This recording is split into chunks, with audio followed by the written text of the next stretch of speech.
Bagaimana cara kita mengoperasikan iman? Dalam pembacaan awal Yudas pasal 1 ayat 20 atau Yudas 20, kita membaca sama-sama Yudas 20.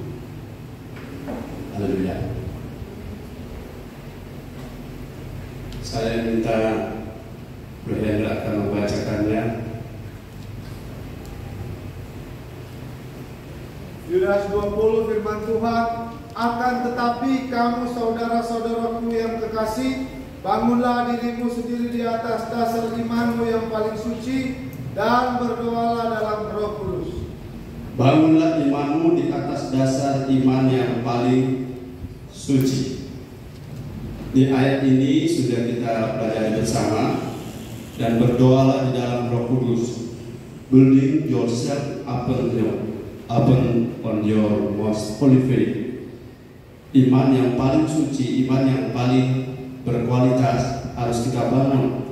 Nah, iman yang kita bangun selama ini itu berkaitan dengan 9 poin yang saya sudah bagikan pada kesempatan yang lalu. Yang pertama adalah apa yang kita pikir. Artinya apa yang saudara pikir itu berpengaruh langsung pada iman saudara. Jadi kita tidak bisa bilang bagi Tuhan tak ada yang mustahil, tapi pikiran kita berpikir terbalik. Apa bisa? Apa mungkin? Ini namanya kontraproduksi. Sehingga iman dan pikiran itu harus selaras. Yang kedua, apa yang saudara rasa?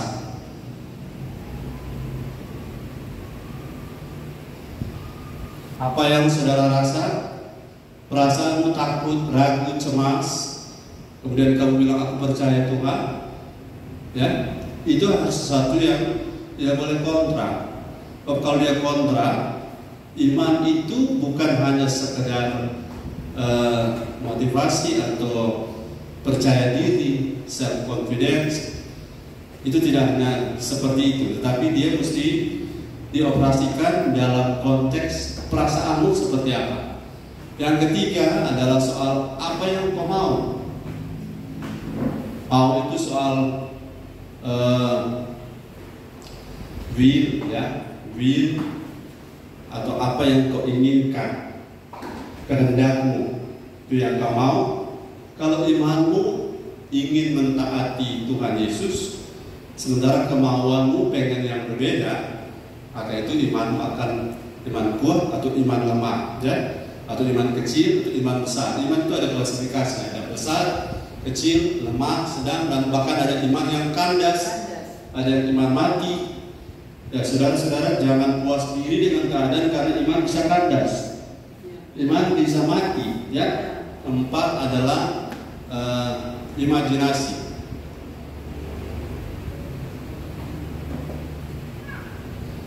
Imajinasi ini atau apa yang saudara bayangkan.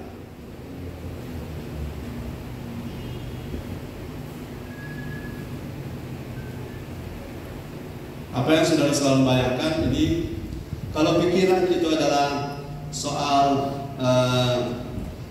statusnya, dan imajinasi adalah soal operasi pikiran. Pikiran yang sedang dikelola, pikiran yang sedang bergerak, itu yang namanya imajinasi. Kemudian yang kelima adalah memori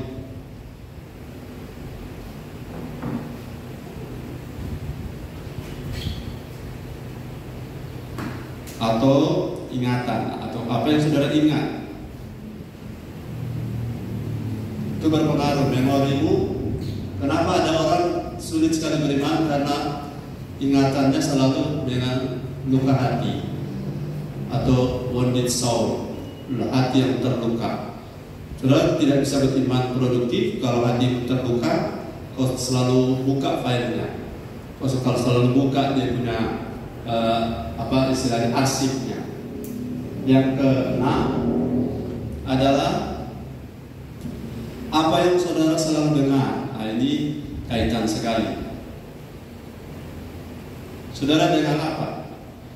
Sebelum mengintai ya 10 pengintai telah membuat Israel yang sekitar 3 juta itu binasa di padang gurun. Karena apa yang mereka bukan, Israel itu binasa sebagian besar gara-gara mendengar 10 pengintai. Nah, 10 pengintai itu punya informasi atau penyampaian itu tadi, itu berpengaruh kepada Israel, banyak yang binasa. Kemudian kepada poin yang ketujuh adalah apa yang saudara selalu lihat.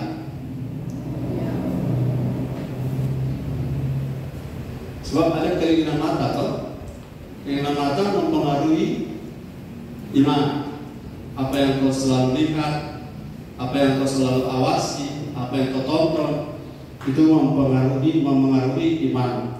Dan yang ke-8 adalah apa yang kau ucap, kau selalu bicara apa, ya, itu berpengaruh pada iman. Seringkali firman bilang bagi Tuhan tak ada yang mustahil, tapi mulutmu bilang masa tidak mungkin.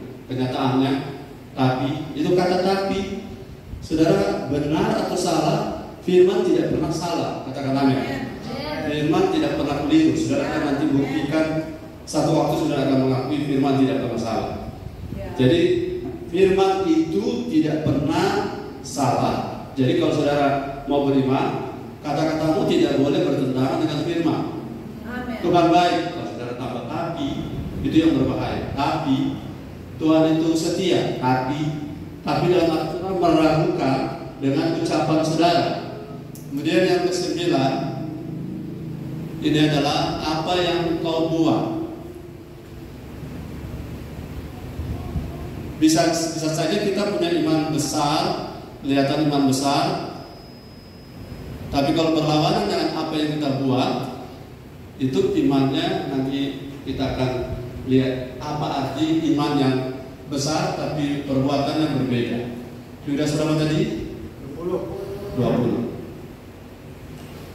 Kemudian kita sudah baca bahwa yang mengalahkan dunia, segala tantangan kita di luar sana, itu adalah iman kita.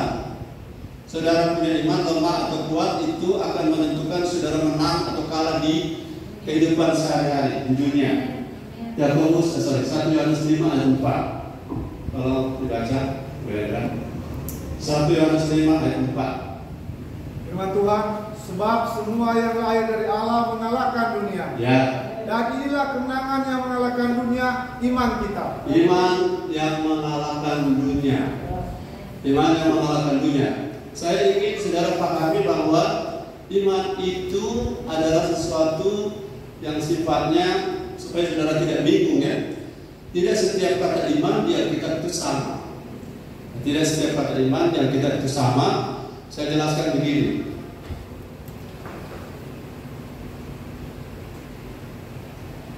Iman.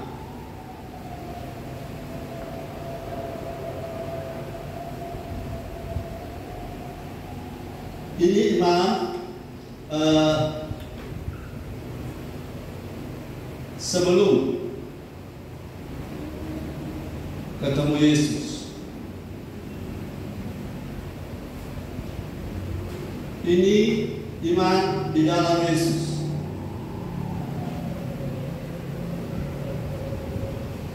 Tetapi jangan lupa ada iman di dalam Yesus itu yang berbeda, yang dia punya operasional beda, yaitu iman dalam bentuk tidak ada kaitan dengan yang 1 dan 2, yang disebut dengan iman sebagai salah satu dari karunia.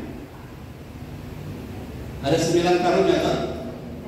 9 karunia, ada iman, karunia hikmat, pengetahuan, kesembuhan, mujizat, karunia iman, karunia bernubuat, membedakan roh, karunia, ada 9 pokoknya ya.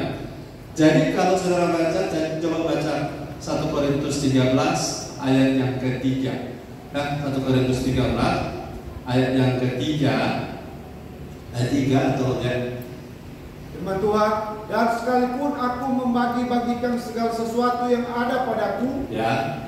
bahkan menyerahkan tubuhku untuk dibakar, tetapi jika aku tidak mempunyai kasih, sedikit pun tidak ada faedahnya bagiku. Oh, ayat 2 saya. Ayat 2, sekalipun aku mempunyai karunia untuk bernubuat dan aku mengetahui segala rahasia dan memiliki seluruh pengetahuan, dan sekalipun aku memiliki iman yang sempurna untuk memindahkan gunung, tetapi jika aku tidak mempunyai kasih, aku sama sekali tidak berguna.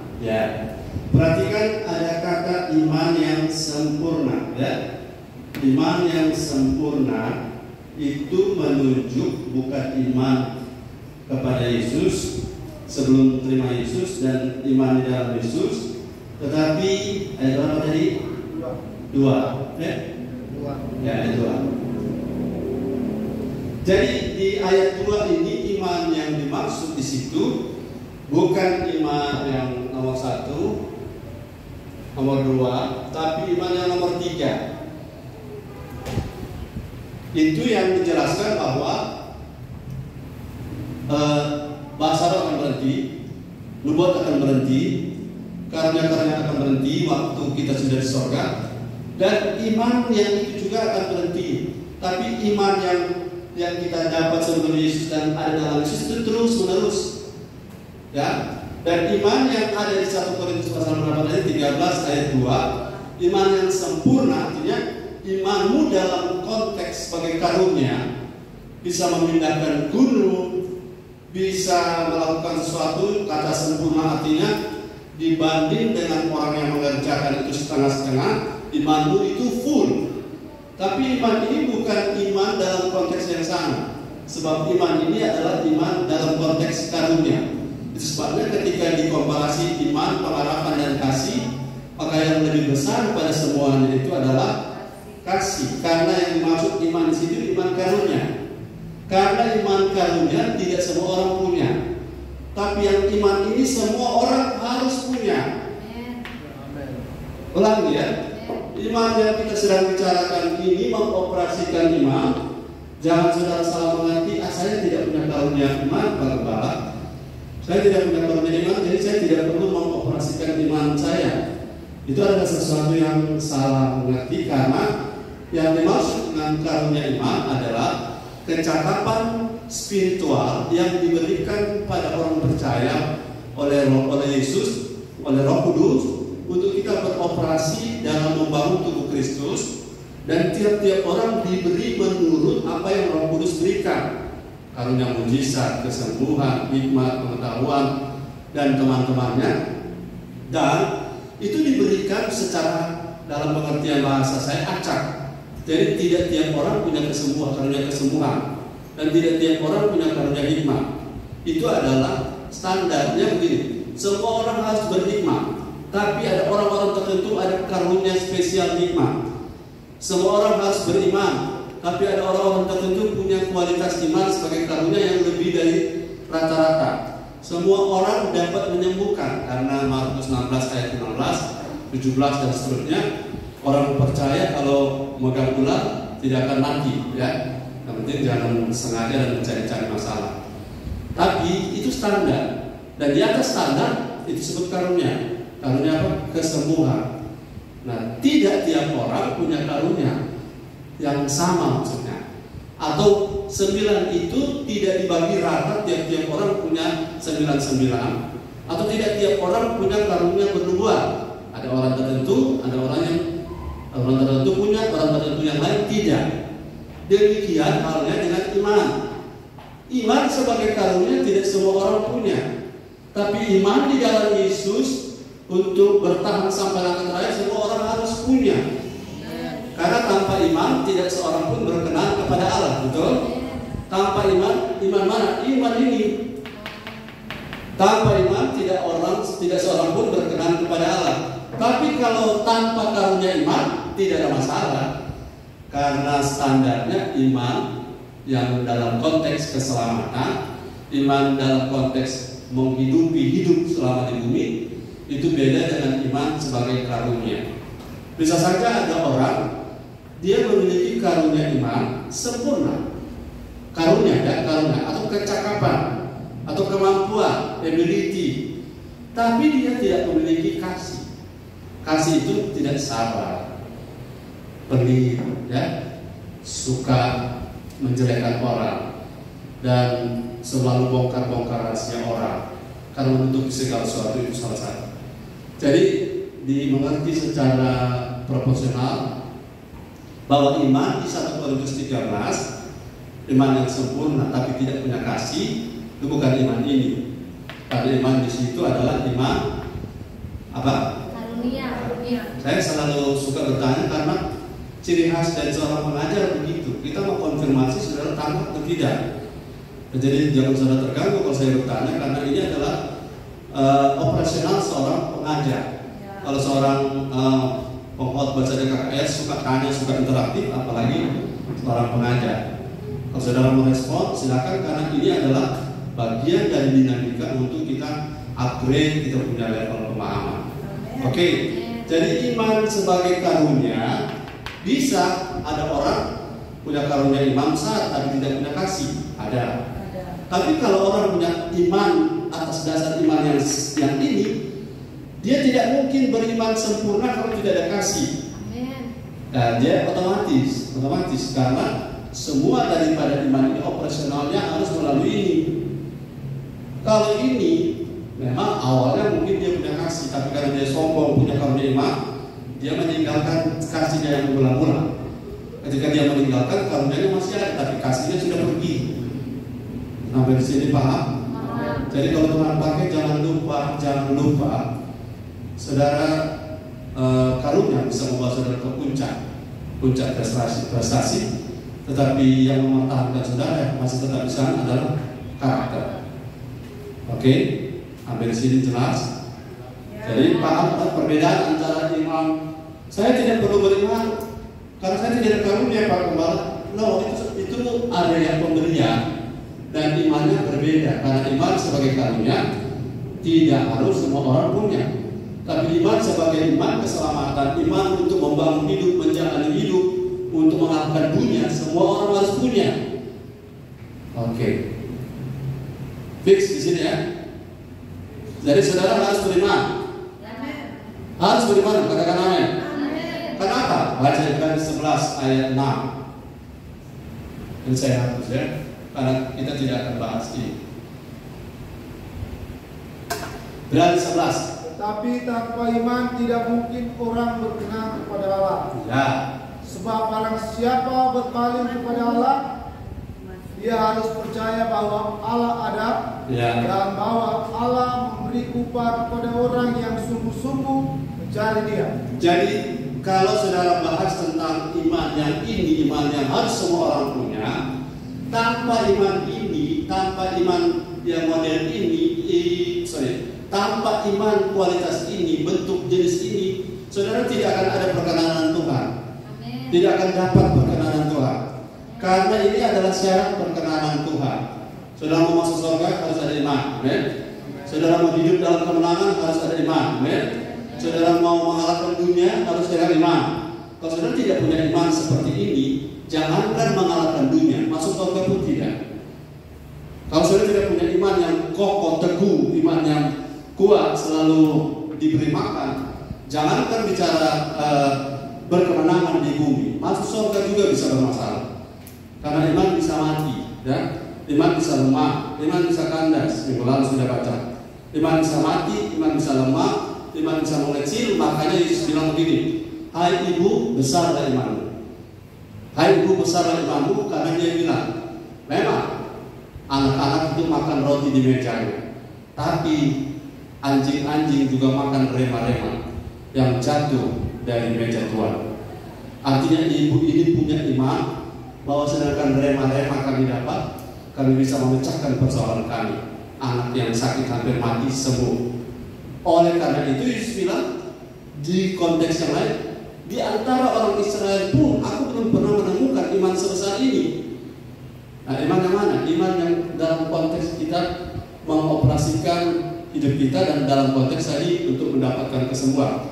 Jangan lupa, ada orang yang cuma beriman sampai kesembuhan, tapi tidak mau hidup dalam iman. Nah, itu berbeda. Ada orang yang cuma mau beriman, saya percaya saya sembuh, tapi sesudah itu balik lagi ke dunia. Bukan iman seperti itu yang kita butuhkan. Yang kita perlukan adalah iman yang membuat kita bertahan sampai langkah terakhir dan membuat kita bertumbuh. Haleluya. Puji Tuhan. Kita lanjut ke poin kita yang satu, dua sudah ya. Sekarang kita yang ketiga. Yang kemauan belum ya. Yang ketiga soal kemauan. Kemauan atau kehendakmu itu penting untuk imanmu bisa beroperasi. Karena tanpa iman itu disertai dengan kemauan, maka kita akan sangat bermasalah. Apa kehendakmu? Apa keinginanmu? Apa kemauanmu? Saya bakal ada cuma di situ. Okay. Apa kemauan? Apa kehendakmu? Itu penting sekali. Mari Matius 6 ayat 39. Matius 26 ayat yang ke-39. Maka ia maju sedikit, lalu sujud dan berdoa katanya, Ya Bapakku, jikalau sekiranya mungkin, biarlah cawan ini lalu daripadaku, tetapi janganlah seperti yang kukehendaki, melainkan seperti yang Engkau kehendaki. Ya, terima kasih. Ada kehendak kita, ada kehendak Bapa. Ada agenda kita, ada agenda Bapa. Kita harus pastikan kalau saudara beriman yang benar, maka kemauanmu, agendamu, keinginanmu, kehendakmu harus sama dengan kehendak Bapa. Amin. Amin. Katakan amin. Amin. Jadi kehendak kita ini kehendak ya, kemauan atau pakai kata kehendak atau agenda. Kehendak kita ya harus sama dengan kehendak Bapa. Harus sama dengan. Tidak boleh tidak sama dengan. Tidak boleh, karena ini akan membuat masalah pada iman. Iman harus sinkron. Iman harus berpusat pada kehendak Bapa, atau kehendak kemauan kita harus sesuai dengan kehendak dan kemauan Bapa di sorga. Ini yang membuat banyak orang bersalah paham tentang iman. Kalau imanmu dioperasikan, kalau mau imanmu itu benar bisa mengalahkan dunia, maka kehendakmu, keinginanmu, kemauanmu tidak boleh kontra dengan keinginan Bapa. Tidak boleh berlawanan.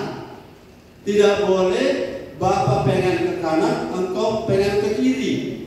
Karena iman yang benar itu dia punya unsur adalah unsur ketaatan. Tidak ada iman tanpa ketaatan. Dan ketaatan tentu kepada firman Tuhan. Dan ini adalah agenda Bapa. Paling penting sekali agenda. Katakan agenda. Agenda atau kehendak, kemauan, keinginan, the will of God. The will of God itu penting sekali untuk kita selalu menjadikan alat ukur iman saya ini adalah iman seperti apa. Amin. Ya, saya ingin saudara ingat baik-baik, iman itu bukan sembarang iman, karena bukan iman. Walaupun saudara punya tadi karunia, ada karunia iman. Saya kasih tunjuk saudara, Tuhan bisa tidak kenal kita, Tuhan bisa tidak kenal saudara, bahkan pelayanan saya dan saudara hebat, tapi Tuhan bilang aku tidak kenal kamu. Karena apa? Berbeda agenda, berbeda kehendak. Masih kita ingat ayatnya Matius 7, 21, 22, 23. Berbeda agenda itu berbahaya Bapak Ibu. Berbeda kemauan, keinginan, goalnya apa? Matius 7. Bukan setiap orang yang berseru kepadaku, Tuhan, Tuhan, akan masuk ke dalam kerajaan surga. Ya. Melainkan dia yang melakukan kehendak Bapakku yang di surga. Ya. Pada hari terakhir banyak orang akan berseru kepadaku, Tuhan, Tuhan, bukankah kami berbuat demi namamu? Ini adalah karunia, bukan karakter ya. Dan mengusir setan demi namamu. Mengusir setan adalah karunia. Dan mengadakan banyak mujizat demi namamu juga. Mengadakan banyak mujizat demi nama Tuhan. Pada waktu itulah aku akan berterus terang kepada mereka dan berkata, Aku tidak pernah mengenal kamu. Hanyalah daripadaku, kamu sekalian pembuat kejahatan. Ya, sudah paham ayat ini? Bukan setiap orang yang berseru kepada Tuhan itu kan kelihatan iman, toh? Iman. Tapi kalau tidak melakukan kehendak, kata kehendak, perhatikan kata kehendak. Matius 7 tadi ayat 23. Perhatikan kehendak siapa yang kau jalani ketika engkau beriman.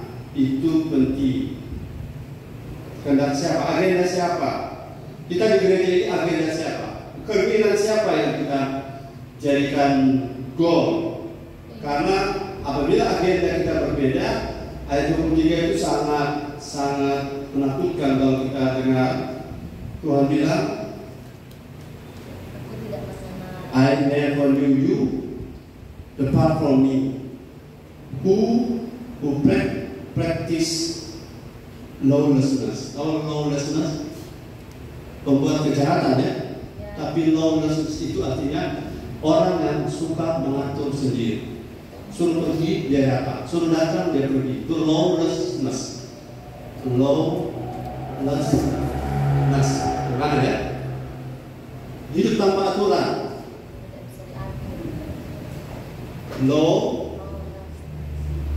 Lawlessness satu S, dua S. Lawlessness. Kalau diartikan ini, itu baca kembali ayat 23 karena sekalian pembuat kejahatan dipakai kata lawlessness. Pada waktu itulah aku akan berterus terang kepada mereka dan berkata, aku tidak pernah mengenal kamu. Pergilah daripadaku, kamu sekalian pembuat kejahatan. Lawlessness tidak ada aturan, artinya mengatur diri sendiri. Suruh melayani tidak mau, tidak ditugaskan melayani dia melayani. Itu lawlessness. Halo, itu yang disebut berbeda agenda. Disuruh maju dia mundur, disuruh mundur dia maju. Ini poin yang saya ingin bagikan. Walau orang itu bisa sembuhkan orang sakit, bisa mengusir setan, bagi Tuhan dia bilang I never artinya tidak pernah, never knew you. Aku tidak pernah kenal kamu, aku tidak pernah kenal kalian. Sudah bayangkan, sudah usir setan, tapi Tuhan tidak kenal kita. Apa masalahnya? Karena agendanya berbeda. Katakan agenda yang berbeda. Agenda yang berbeda, kemauan, keinginan, the will of God is not our goal. Kehendak Allah bukan tujuan akhir kita. Kehendak kita. Saya tertarik dengan kata ini karena pembuat kejahatan itu kan bahasa Indonesia pembuat kejahatan. Tetapi dalam bahasa Inggris bilang lawlessness, artinya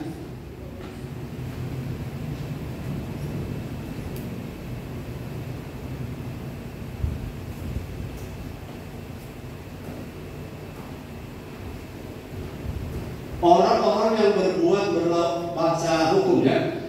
Lawlessness, orang-orang yang berbuat sesuatu melawan hukum. Lawlessness, kumpulan orang yang melakukan tanpa patuhi hukum atau tanpa menyesuaikan diri dengan agenda Bapa. Ayat 21 kan bilang tadi, bukan setiap orang yang berseru-seru Tuhan kita praise and worship hebat boleh. Tapi agendamu agenda apa? Agendaku agenda apa? Kita berseru Tuhan kan dalam berkhotbah juga berseru Tuhan. Dalam berseru Tuhan kita juga menyanyi berseru Tuhan. Kita usir setan, kita berseru nama Tuhan. Kita bernubuat berseru nama Tuhan. Tapi agendamu apa? Karena iman harus sesuai. Iman itu akan bermasalah kalau kemauanmu tidak sama dengan kemauan Bapa. Kehendakmu tidak sama dengan kehendak Bapa. Apa yang disebut dengan api asing di Perjanjian Lama? Api asing yang disebut adalah api yang bersumber dari sesuatu yang Tuhan tidak perintah. Api yang Tuhan tidak perintah dia buat. Itu yang dilakukan oleh Saul. Jadi saya mau belajar begini, apa yang Tuhan suruh saya kerjakan, apa yang Tuhan tidak suruh saya tidak kerjakan. Amin. Amin. Kalau saya tugaskan sesuatu pada saudara, kerjakan. Apa yang tidak ditugaskan, jangan kerjakan, karena itu lawlessness. Ya. Mengatur diri sendiri. Disuruh angkat kursi, sudah tidak angkat. Kalau pergi angkat meja, itu lawlessness, mengatur diri sendiri. Di mata Tuhan, kalau agenda saya berbeda dengan agenda Bapa, itu disebut bahasa tadi pembuat kejahatan. Saudara tahu apa arti kejahatan terbesar? Tidak percaya. Kejahatan terbesar adalah tidak percaya Tuhan atau tidak seagenda. Tidak seagenda dengan Bapa di sorga. Sudah paham ini? Amin. Kemauanmu harus sesuai dengan kemauan Tuhan. Kalau mau, imanmu benar. Kalau imanmu mau dibuktikan benar, kemauanmu tidak boleh tidak sama dengan kehendak Bapa. Kehendak kita dan kehendak Bapa harus sama. Karena tadi Matius 7 ayat 21 ayat 23, kalau kehendak kita dan kehendak Bapa tidak sama, ada dua poin di situ. Yang pertama, Tuhan tidak kenal kita.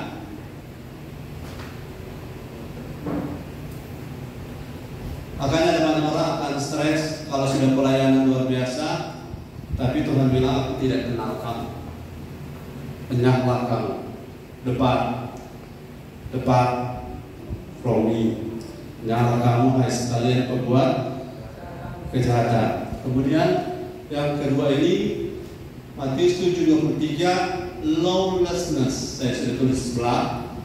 Lawlessness, mengatur diri sendiri. Penilik CG bilang, bawa satu, dia bawa dua. Suruh bawa dua, dia bawa satu. Suruh pakai merah, dia pakai biru. Suruh pakai biru, dia pakai merah. Itu lawlessness. Beda agenda. Kalau kita beda agenda dengan Bapa, iman kita bisa membuat setan lari. Pada konteks tertentu Tuhan izinkan karena nama Tuhan yang dipakai. Kita bernubuat karena nama Tuhan yang kita pakai. Karena kita pernah diberi karunia, pernah mengecap karunia surga. Tapi kalau kita berbeda agenda dengan Bapa, lama-lama derajat yang sudah berbeda dari segi destinasi, lama-lama tujuannya akan kita lihat ketika goalnya berbeda. Halo.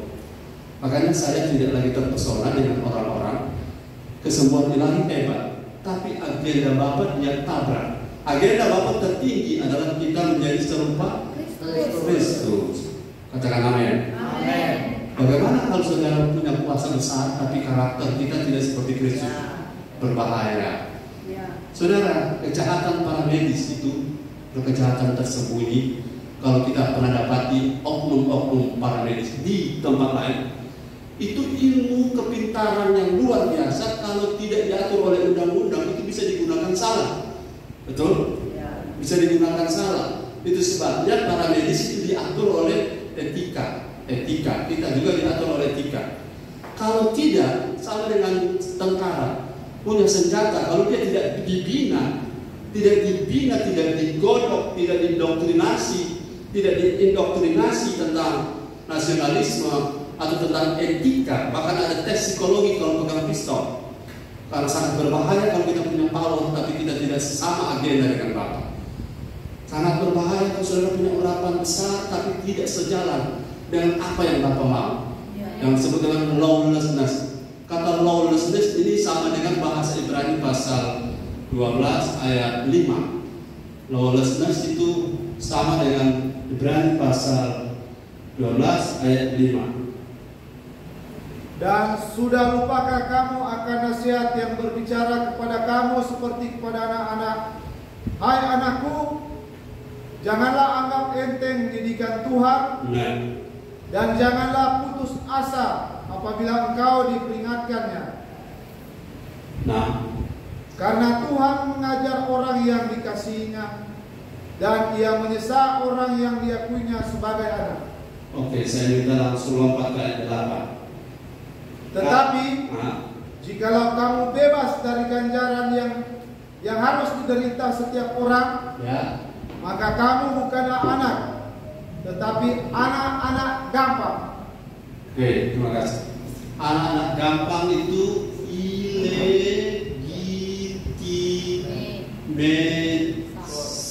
sonsan. Anak ilegal. Anak ya, tapi ilegal. Illegitimate son, artinya anak yang lawlessness, tidak mau diatur. Perhatikan baik-baik, saudara, saya tidak mau jadi hamba Tuhan yang tidak mau diatur. Pemimpin saya mengatur saya, memang saya harus berhikmat. Pemimpin bilang begini, saya ikuti, selama tidak berlawanan dengan firman. Saya ikuti, pokoknya apa saja saya ikuti, karena ini adalah prinsip untuk kita punya agenda tidak berbeda dengan agenda Bapa. Karena orang yang Tuhan tempatkan di atas kita bukan karena kehendak mereka juga kan, karena Tuhan yang tahu mereka di atas kita. Jadi kita menaati mereka dalam rangka menaati Bapa punya agenda. Nah, oleh sebab itu, waktu iman kita mau beroperasi, kita tidak bisa mengalahkan dunia, karena iblis akan mengatakan, Yesus aku kenal, Paulus aku kenal, kamu siapa? Iblis bilang, kamu punya agenda dengan Bapa berbeda. Dan iblis tahu itu. Iblis tahu kalau saya punya agenda berbeda dengan agenda Bapa. Agenda Bapa itu tidak sama dengan agenda kita. Contoh, saya pengen jadi gereja besar saja. Saya pengen terkenal. Saya pengen diberkati saja. Agenda Bapa bukan itu. Agenda Bapa adalah kita menjadi serupa Kristus. Otomatis terkenal, bisa. Diberkati, bisa. Dipakai Tuhan, ya pasti. Diurapi, pasti. Tetapi tanpa menjadi serupa dengan Kristus, kita bisa menjadi orang berkarunia, tetapi yang ditolak oleh Tuhan. Katakan amin. Dan kita tidak mau ditolak, karena ditolak itu berdampak bukan cuma pekerjaan ditolak, tetapi status kita apostasia atau apostasia tidak lagi ada di posisi yang Tuhan mau. Bahasa adik-adik murtad. Apostasia artinya murtad, tidak ada lagi tidak pos, titik. Ya, tidak lagi ada di titik yang Tuhan mau, atau seperti rel tidak lagi ada di rel yang Tuhan mau. Pastikan kita tetap ada di rel yang Tuhan mau. Itu to be like Jesus Christ. That is our goal. Ya. Hidup kita punya goal itu. Sebab kalau kita berbeda goal, berbeda agenda, maka kita akan mendengar kalimat aku tidak mengenal kamu. Nah, itu berbahaya. Saudara saya dan saudara mau Tuhan bilang, sabarlah engkau hai hambaku yang setia. Masuklah dalam kebahagiaan Tuhan. Dan penting sekali masuklah dalam kebahagiaan Tuhan. Itu yang ketiga. Keempat, iman kita tidak bisa operasi, tidak bisa beroperasi kalau imajinasi kita bermasalah. Oke, Roma 12 ayat 3. Sekarang kita sedih imajinasi. Roma 12 ayat yang ketiga. Ya.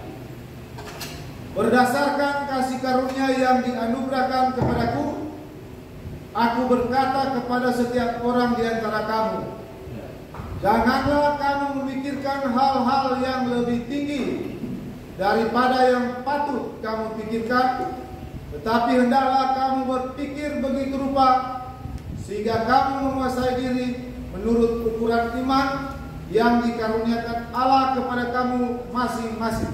Ya. 12 ayat 2 ayat 3. Biar saudara punya ukuran iman begini. Ukuran atau bahasa Inggris bilang measure of faith. Ukuran iman. Ukuran iman itu begini. Saudara jangan sampai saudara berharap saudara akan sama seperti misalnya Petrus bisa berjalan di atas air. Kalau kita punya ketaatan terhadap orang tua saja lemah. Oke, ukuran iman. Kalau saudara sudah tidak bermasalah dengan ketaatanmu kepada orang tua, kepada pemimpin rohani, kepada banyak hal, baru kita mengimajinasikan sesuatu yang namanya bagi Tuhan tak ada yang mustahil, itu akan sesuai dengan level iman kita. Iman itu ada level. Level itu artinya besar, kecil, sedang, iman kuat, lemah. Jadi kalau seandainya kita kurang dengan firman dan iman kita levelnya kurang makan, kita tidak bisa bilang begini, karena pernah terjadi di Korea. Di Korea itu begini, 2-3 wanita remaja, mereka menggunakan ajaran dari gembala-gembala mereka bahwa kita harus berjalan dengan iman, apapun yang terjadi kita melangkah dengan iman. Tapi mereka lupa beda level, beda konteks, beda situasi. Waktu terjadi banjir bandang, 3 wanita remaja ini berjalan di atas banjir bandang dengan iman. Dan hasil akhirnya adalah pulang dan bola di pantai karena sudah jadi almarhum. Saya tanya saudara-saudara, bisa nggak kita berjalan di atas air? Bisa. Saya yakin saudara bisa berjalan di atas air? Ya, katakan saja bisa. Tapi begini, kalau tidak ada orang menantang kita cuma buat sensasi. Saya mau tunjukkan bahwa saya bisa berjalan di atas air sampai ke Pulau Bunaken. Bisa jadi. Tapi untuk apa? Saya tanya, untuk apa? Untuk apa? Tapi kalau ada satu kampung, satu kabupaten, atau satu kampung saja, mereka tidak percaya Yesus. Dan mereka bilang kalau pendeta Max bisa jalan di atas air, kami satu kampung akan bertobat, terima Yesus. Saudara mau ambil tantangan itu? Tunggu dulu, kita doa puasa dulu. Tuh, jangan gegabah, karena ukuran iman kita mesti cek. Tapi saya yakin Tuhan pasti bela, karena harga bayarannya adalah jiwa-jiwa yang mau bertobat. Satu kampung mau bertobat, ada 500 jiwa di sini. Dengan catatan pendeta Max tahun depan sudah ada gedung gereja. Saya akan melakukannya dengan iman, karena tantangannya adalah jiwa-jiwa. Tapi kalau kita mau berjalan di atas air hanya untuk konten, mengerti konten? Kita mau taruh di YouTube, kita mau konten. Saya yakin saudara pasti tenggelam, karena imajinasi saudara hanya untuk sesuatu yang sifatnya bukan menurut tadi poin yang ketiga agenda Bapa. Haleluya. Jadi imajinasimu, bayanganmu jangan lebih tinggi dari levelmu, karena di sini ada ukuran, Halo, saya kasih contoh, jangan marah ya, jangan marah. Kita tidak bisa bicara tentang orang-orang di bawah kita taat kalau kita ke atas tidak taat. Setuju? Setuju. Ini tidak bisa. Saudara berharap orang baik pada saudara, dan saudara imajinasi saya berharap satu menado baik dengan saya, tapi saya jahat dengan mereka. Bisa? Tidak bisa. Halo? Ya. Ukuran imanmu ada. Engkau berharap orang itu positif tentang hidup saya dan saudara, tapi kita hari-hari negatif dengan mereka. Karena ukuran yang kau pakai untuk mengukur akan diukurkan kepadamu. Coba satu kali kamu mau tukar posisi. Saudara jadikan tidak ringan jadi pemimpin. Betul? Pemimpin itu menuntut orang yang di depan dan menuntut orang yang di belakang. Beda pendekatannya. Dan orang di belakang dan orang di depan bisa salah paham. Kenapa dia begitu, kenapa kami begini. Betul?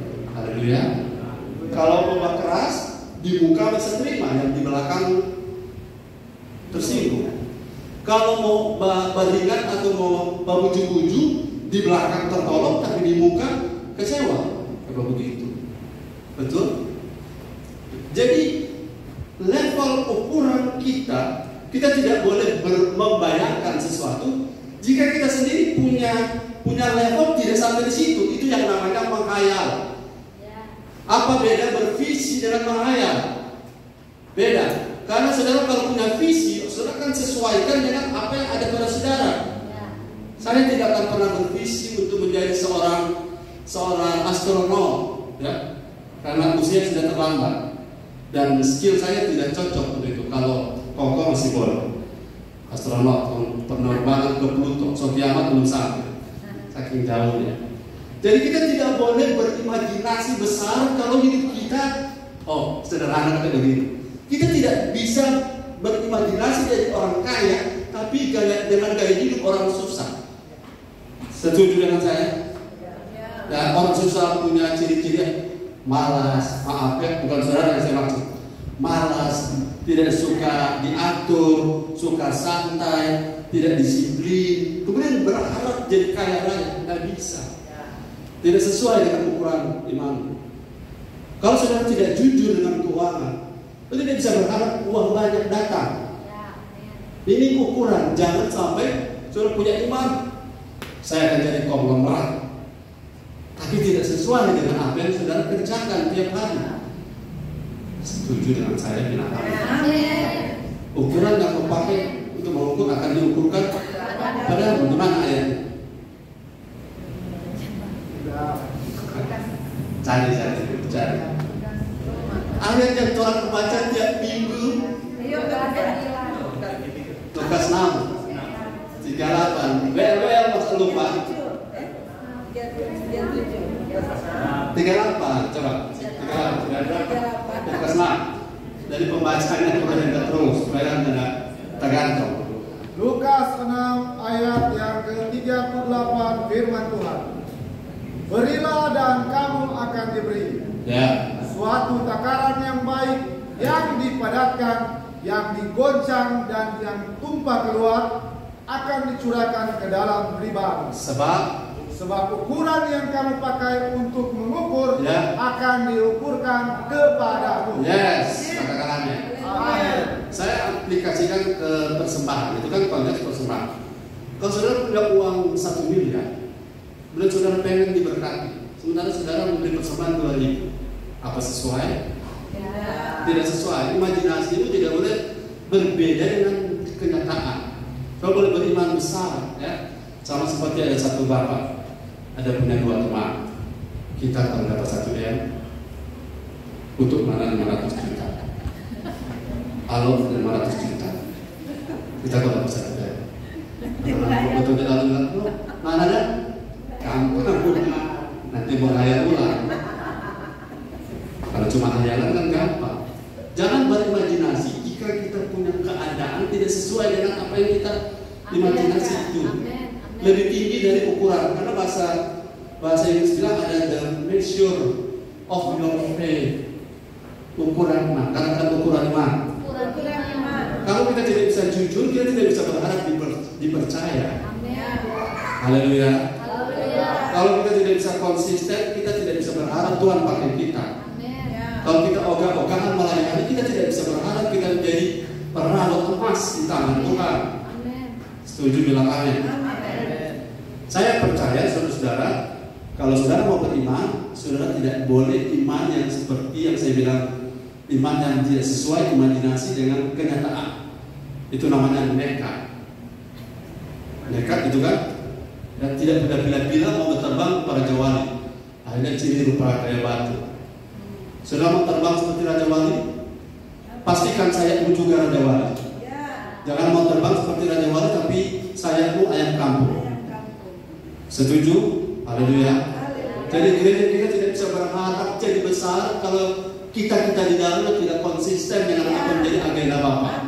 Agenda Bapa kita menjadi serupa Kristus. Itu saja goal kita, fokus ke sana.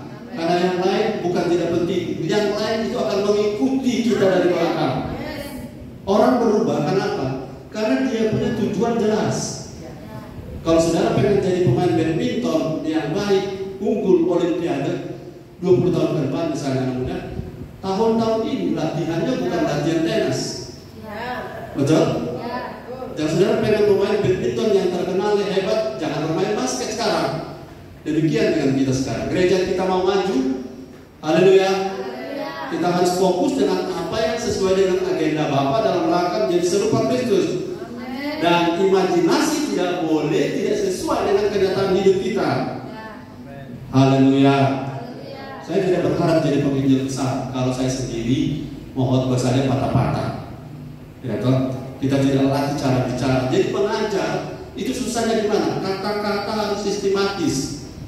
Dan kata kemarin minggu lalu dan 2 bulan lalu tidak boleh bertentangan dengan kalimat hari ini. Kalau bertentangan itu sudah bukan guru, namanya guru. Karena tidak konsisten apa yang diucapkan di waktu lalu dengan sekarang, dengan alasan lupa. Itu bukan ciri-ciri seorang pengajar. Nah kalau saudara mau di bidang itu latih, belajar terus. Kita tidak bisa jadi pengajar kalau kita sendiri tidak mau diajar. Setuju dengan saya? Katakan amin. Amin. Yang keberapa sekarang? 5.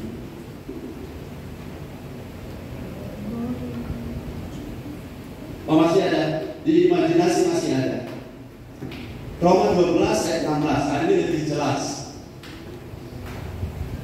Roma 12 ayat yang ke-16. Sudah makin bagus kayak puisi. Firman Tuhan. Hendaklah kamu sehati sepikir dalam hidupmu bersama. Janganlah kamu memikirkan perkara-perkara yang tinggi, tetapi arahkanlah dirimu kepada perkara-perkara yang sederhana. Ya. Janganlah menganggap dirimu pandai. Ayat berapa tadi itu? Ayat 16.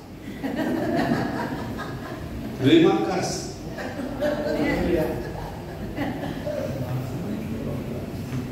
Saya menemukan sebuah kebenaran yang membuat saya terkonfirmasi.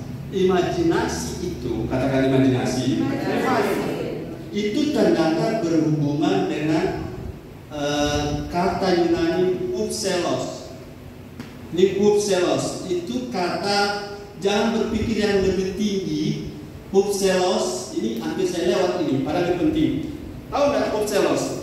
Upselos itu artinya berpikir, mengolah pikiran lebih tinggi daripada apa yang seharusnya, dan pakai kata upselos. Apa arti upselos? Saya temukan upselos ini sebenarnya, minta maaf ya, dia punya arti bahasa Indonesia. Upselos itu artinya aku. Berpikir lebih daripada kapasitas ukuran saudara, itu yang namanya bos atau bos. Kalau bahasa bosti apa? Membuat. Membuat, kata membuat. Imajinasi adalah hasil produk kata-kata karena membuat adalah hasil dari kata-kata karena kita punya pikiran itu membesar-besarkan sesuatu dan isinya adalah keangkuhan. Halo, amin tadi, terobos, haleluya, puji Tuhan ya.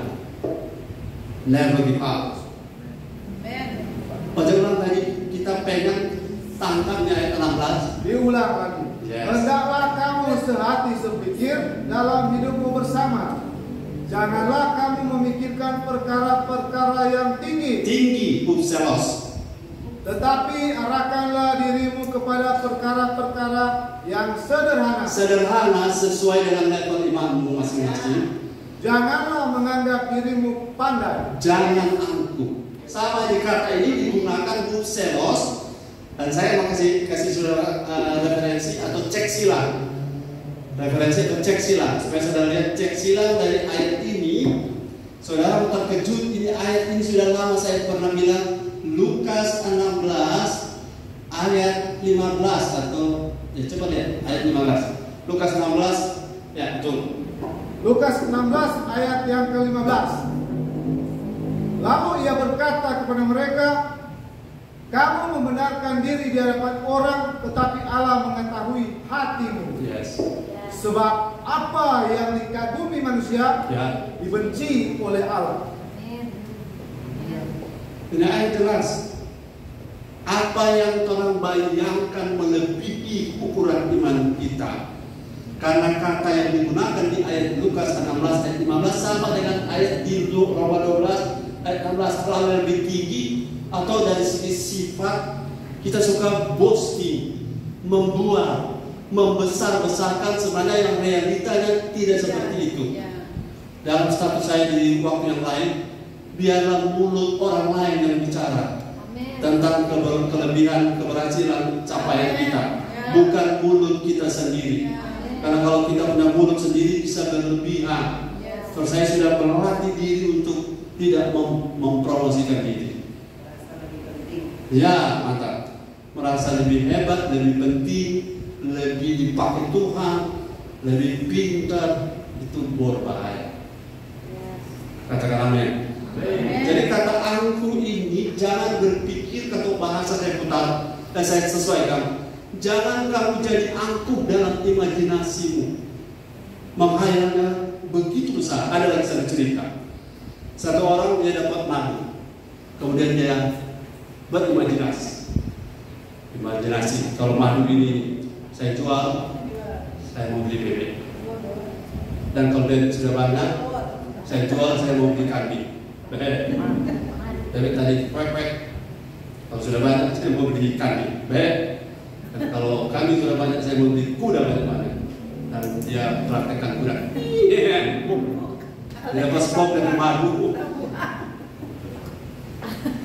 Dan akhirnya semua imajinasinya hilang. Udah, lengah. Halo, kalau belum jadi jangan dulu bicara maksudnya. Dengan so jadi biar orang lain yang bicara. Katakan amin. Yang berbahaya belum tarik sokara. Orang tenang sini.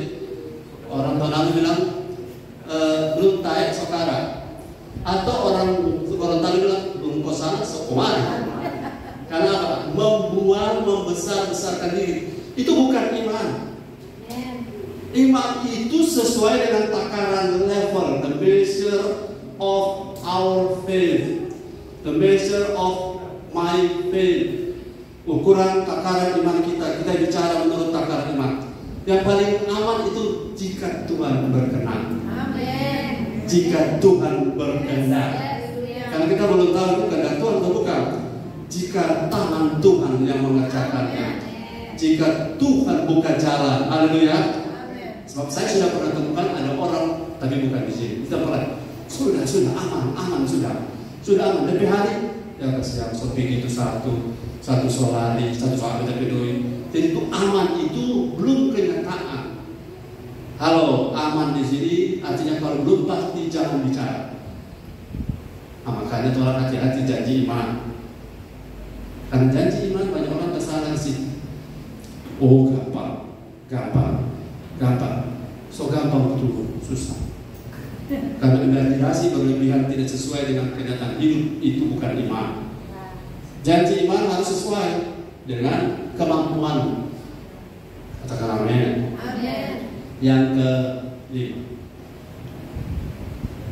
Yang kelima adalah memori. Memori itu adalah apa yang kau ingat. Otak kita adalah seperti sebuah kamar, seperti sebuah lemari. Dan diisi oleh file-file berdasarkan pengalaman kita berbeda-beda, diisi oleh file.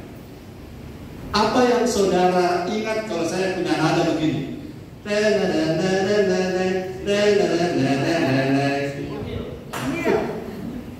Generasi Pak Roy Arade, Unyil. Apa yang saudara ingat kalau bunyinya begini? Kalau generasi ini bisa diukur dari memori.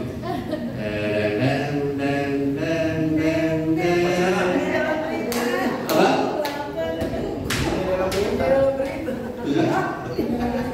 Dulu kalau orang anak-anak semua berita begitu tuh orang tua bilang anak-anak pulang dunia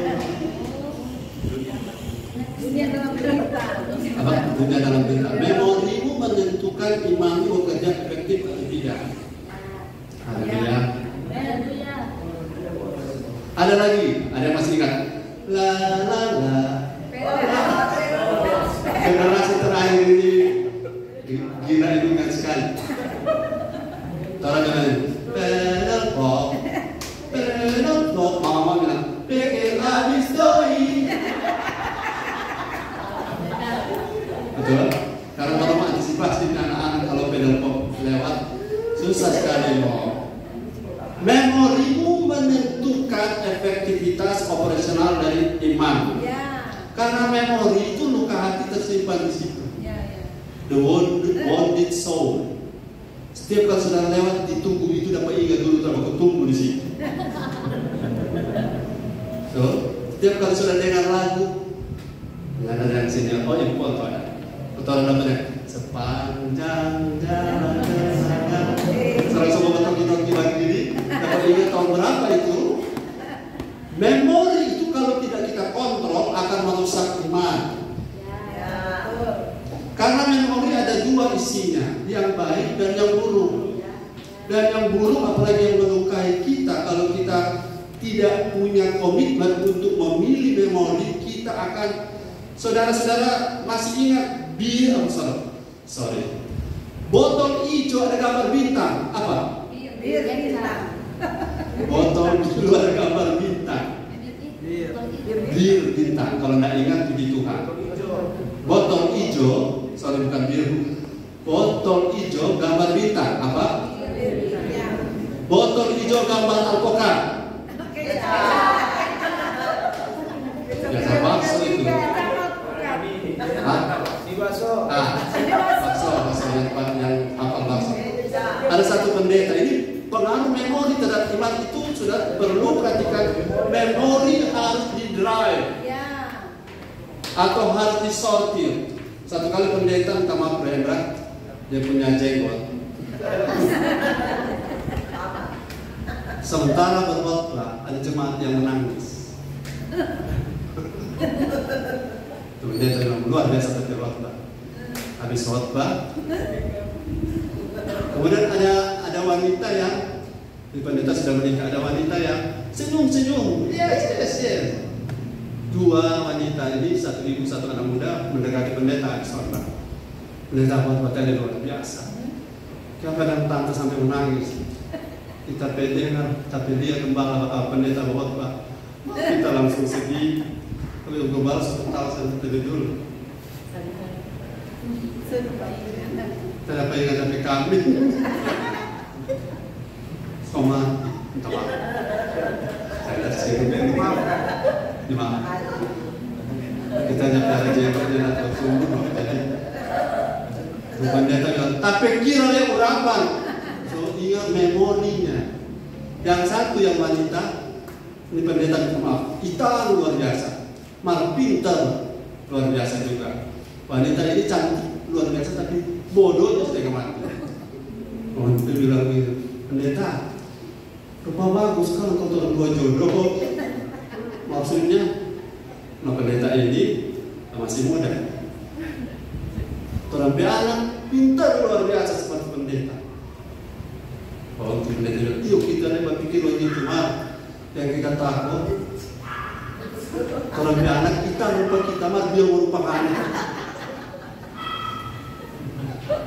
Memori harus dikontrol. Amin. Jadi apa yang kita bayangkan tadi imajinasi, sekarang file apa yang kita buka di otak kita? File apa yang kita buka? Saudara, rahasia yang begini, semakin saudara banyak isi firman, maka memori-memori yang elok akan tersingkir. Sama seperti saudara punya gelas kopi, saudara siram dengan air putih terus menerus. Satu saat kopinya hilang karena diganti secara progres oleh memori yang baru. Memori bisa hilang, orang akan tanya, apa itu? Jadi saya juga lupa karena memori itu telah diganti dengan memori tentang firman. Apa yang namanya renungkanlah firman. Mazmur 1 ayat 2. Mazmur 1 ayat yang ke-2.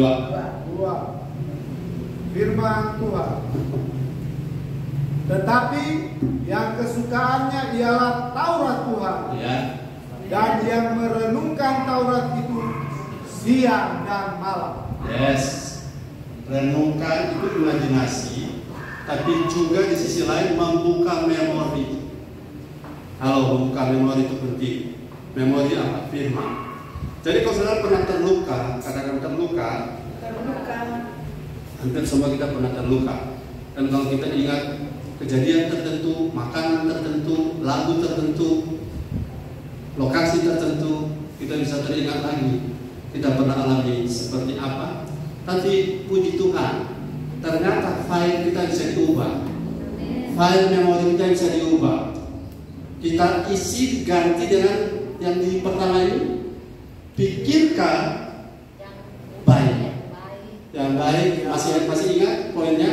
Pikirkan apa yang benar, mulia, suci, manis, sedap didengar, kebajikan,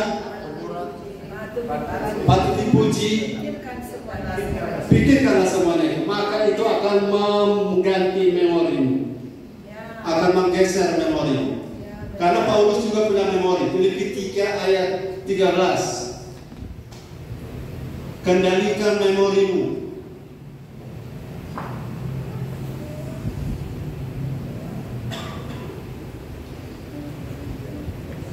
Saudara-saudara, aku sendiri tidak menganggap bahwa aku telah menangkapnya.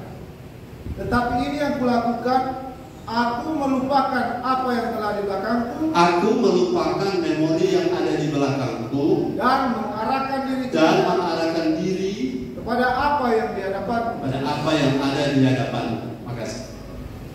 Melupakan itu ada bagian-bagian yang harus kita delete. Bagian-bagian yang tidak membangun iman kita delete, hapus. Saudara, caranya adalah saudara tidak bisa mengganti pikiranmu sampai engkau mengisi dengan sesuatu yang baru. Ulangi. Saudara tidak bisa mengganti memorimu sampai engkau mengisi dengan yang baru. Karena memori kita punya limit. Memori kita punya limit. Pada batas tertentu semua yang tidak dibuka-buka akan keluar dengan sendirinya. Dan semua semua file, semua isi pikiranmu, memorimu yang tidak dibuka, tidak diaktifkan, itu akan tergeser dengan sendirinya ketika memorimu penuh dengan memori tadi perenungan. Meditate of the word of God. Sudah merenungkan firman every day, ya, every day. Maka semua yang pernah wounded soul, yang menyakitimu akan dibebat oleh Tuhan, akan disembuhkan oleh Tuhan. Belenggu akan diputuskan oleh Tuhan. Luka hati, luka lama, kepahitan akan di mana kepahitan beroperasi? Di jiwa. Di poin ini di mana? Di jiwa, betul. Tapi di mana? Di memori. Memori Januari. Memori bulan apa? Beroperasi di memori.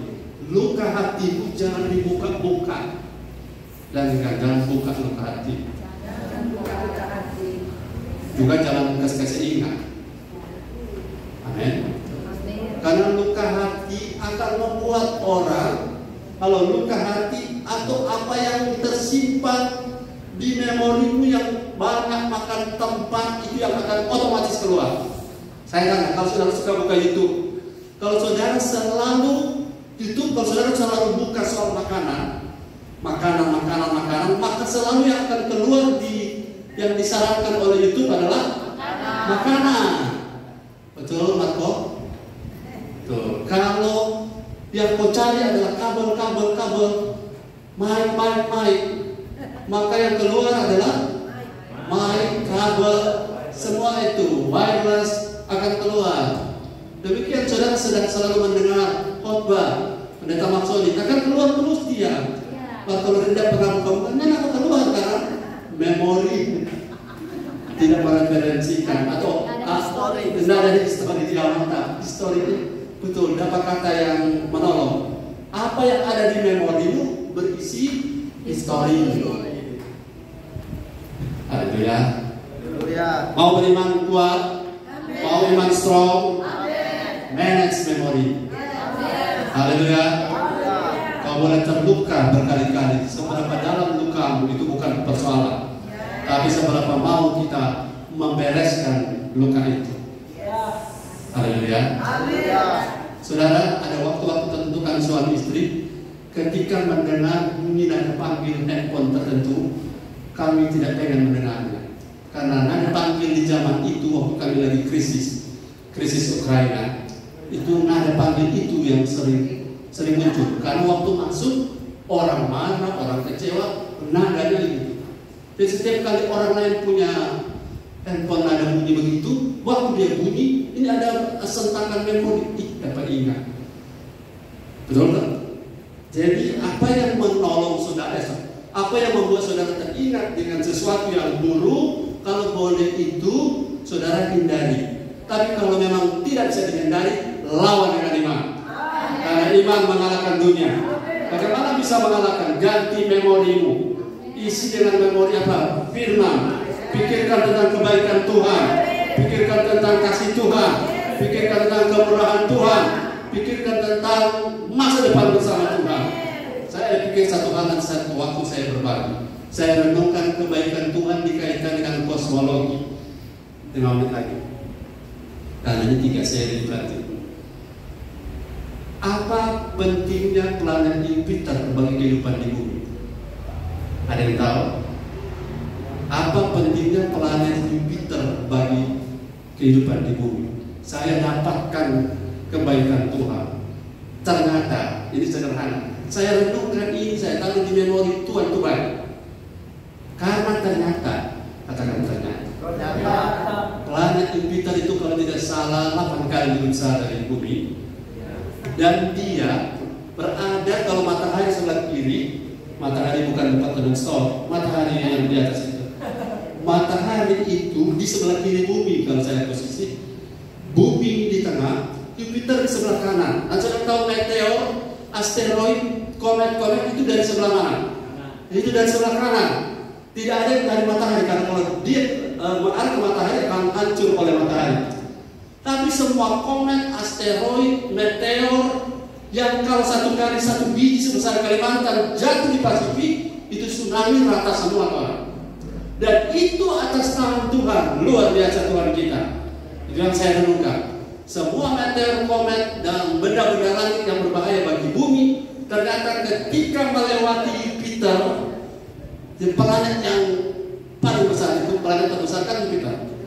Itu ternyata dia yang menarik dengan gravitasi berkali-kali lipat gravitasi bumi. Semua benda langit itu akan jatuh ke situ. Kalau tidak ada Jupiter, semuanya ada sebagian besar, tidak semua, sebagian besar jatuh di bumi. Dia besar itu paling kecil seperti Pulau Kalimantan. Kalau dia kecil di Manado, nggak ada sis atau orang rata sama orang. Jadi Tuhan Yesus baik. Masih ada lagi fakta-fakta yang kalau saudara isi dengan itu, saudara lebih banyak ingat Tuhan daripada ingat luka hati. Jangan ingat-ingat kegagalan. Jangan ingat-ingat kesalahan. Jangan ingat-ingat kemuraman masa lalu. Paulus bilang, aku melupakan semua yang di belakangnya. Tapi hutang tetap harus diingat. Amin. Jangan pakai ayat ini salah. Hutang tetap harus diingat. Dan aku mengarahkan diri kepada apa yang di hadapanku. Apa? Menjadi serupa dengan Kristus. Merasakan bagaimana matinya Yesus, bagaimana mati dagingnya kita. Kita fokus ke sana. Sampai di sini Tuhan Yesus memberkati. Saya berharap Roh Kudus bekerja pada tiap-tiap kita. Sampai di memori ini. Ayat terakhir, Lukas 17 ayat 32. Lukas 17 ayat yang ke-32, firman Tuhan yang terakhir. Sementara ada dari penutup. 17:32 malam. Ya. Kata salah nih. Tunggu. Ingatlah akan istri Lot. Ya betul. Ulangi. Ingatlah akan istri Lot. Ya, ingatlah istri Lot. Dan apa yang istri Lot ingat? Dia melihat ke belakang. Dia melihat kemudian Sodom dan Gomora. Dan jadilah dia tiang garam. Saudara mau jadi tiang garam? Melihatlah terus ke belakang. Kita mau maju terus ke depan. Dulu kita pernah hebat, sekarang kita biasa-biasa, tidak usah terluka. Dulu kita pernah luar biasa, sekarang sedang bangkit lagi, tidak usah lihat ke belakang. Dulu kita orang terkenal, sekarang tidak ada orang kenal. Jangan lihat ke belakang, lihat masa depan. Dulu kita pernah gagal, itu fakta tidak bisa dirubah. Sejarah tidak bisa dirubah, cuma sejarah bisa salah catat. Sejarah tidak bisa dirubah. Tapi sejarah tidak mempengaruhi hidup kita hari ini. Karena yang mempengaruhi hidup kita hari ini adalah masa depan yang Tuhan sudah sediakan. Kalau iblis bergerak berdasarkan masa lalu kita, tapi Tuhan bergerak berdasarkan masa depan kita. Karena apapun keadaan kita hari kemarin, hari ini, kalau kita hidup dalam iman, Tuhan berkenan dengan saudara dan saya. Dan Karena kalau Tuhan berkenan, musuh pun didamaikan. Hiduplah oleh iman dan operasikan iman sampai pada poin 5. Tata kembali memori. Apa yang tidak perlu diingat, delete. Bagaimana cara? Saya punya cara. Setiap kali yang muncul apa yang salah, saya bilang, Roh Kudus tolong saya, karena saya tidak ingin ada di sini. Tidak ingin ada di sini. Memori yang pergi. Jangan dinikmati memori. Amin. Apalagi memori luka hati, sakit hati. Tuhan Yesus memberkati. Shalom.